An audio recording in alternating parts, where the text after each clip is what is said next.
Therapy has become the default answer for men who feel stuck, lost, or weak. And I'm not anti-therapy. Talking indeed has its place.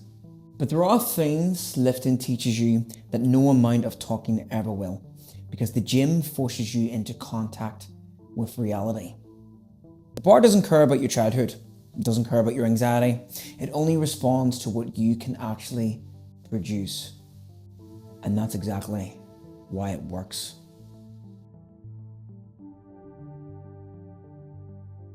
Therapy works with stories, lifting works with facts. The two definitely have their own place. They're quite interchangeable. And in a culture now that tells men that it's okay to talk, that encourages men to express their feelings more, open up, I am definitely all one for that. I don't think it's necessarily a bad thing. However, I think the prescription has been overdiagnosed. Men are not women. Men do not think like women. Our whole structure hormonally is not built how a woman thinks. Your solace and your healing can actually be found with one's own garnered responsibility. It can be found with doing. The perfect analogy works really well when we talk about training and the gym. In the gym, you either lift it or you don't. There's no reinterpretation, there's no reframing it, and there's no external blame. It's on you.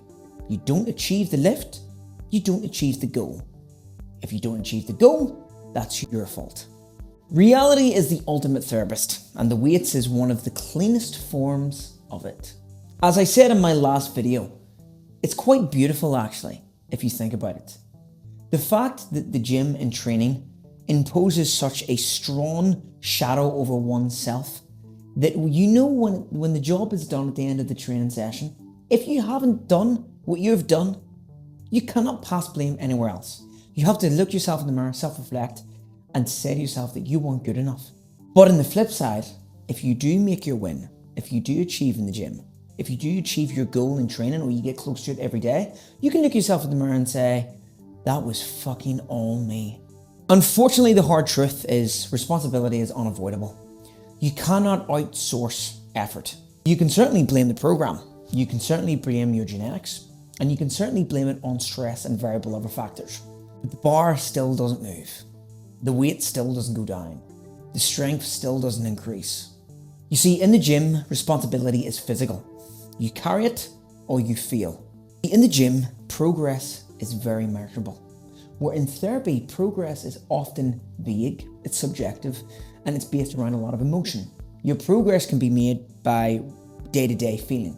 However, that's very hard to measure, right? Because in every day-to-day feeling, we change. Environment can change our emotions, our feelings, what was said to us, the people around us, our life in general. Gym progress goes back to simplistic times. It's only based around various things: numbers, reps, body composition, performance, and how close you are each day to that given goal. In my opinion, men need feedback from reality, not just from language. Discomfort is non-negotiable. You cannot grow without physical stress, you cannot grow without a controlled suffering, and you cannot grow without sustained discomfort. That, in its heart, is the essence of self-responsible and self-training. You can't intellectually, in some strategic way, get around this point. Growth requires stress. The gym teaches you how to suffer without breaking. No amount of words or no amount of scenarios in your head can change that. You see, men don't become confident by talking about confidence. They become confident by doing the hard things repeatedly. They become confident with their chest up and shoulders back every day by accepting a given X amount of responsibility weighed on their shoulders. It makes them more resilient. It makes the people around them dependent on them. And when you have an X amount of people dependent on you, or you influence people around you to some degree, that you show that you are the type of man who says and does things, that brings itself its own responsibility. But that own responsibility increases character. It increases the person you are in your community, your family, and your friend circles. That is a massive weight, but it's also one of the most rewarding things you'll do in your life. The gym is perfect for this. It gives embodied competence. It fixes your posture, your presence. It's internal evidence. You cannot deny it. When one's physique is such that the posture is changed, that they look masculine, they look like someone that has put the time and effort into something, and they haven't blamed others, and that is all solely on them, it echoes throughout. People start to notice it. See, you don't think your way into strength, you behave your way into it, and that is training. You see, silence builds more than just talking. The gym gives you solitude, silence, internal dialogue, confrontation with yourself, not distraction, not analysis, just you and the task at hand. Most men don't need to talk more. They need to do more.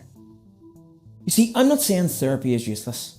I'm saying it's incomplete without embodied discipline. You can wallow your ways all you want, talking about your feelings, your emotions, and how life has treated you. But at the end of the day, at some point, you're going to have to get up on your both feet by yourself, and you're going to have to do the hard things. But at the end of that journey and that path, there is an immense array of rewarding things for you to take off the table. Life will always require an X amount of responsibility, and life will always have hardships. And at some point you will need to talk about those, and you will need to vent those. But you cannot get away from the fact that you need to work, you need to be self-responsible, and you need to do the hard things in life. That's the only way you're going to have a fulfilled and rewarding life.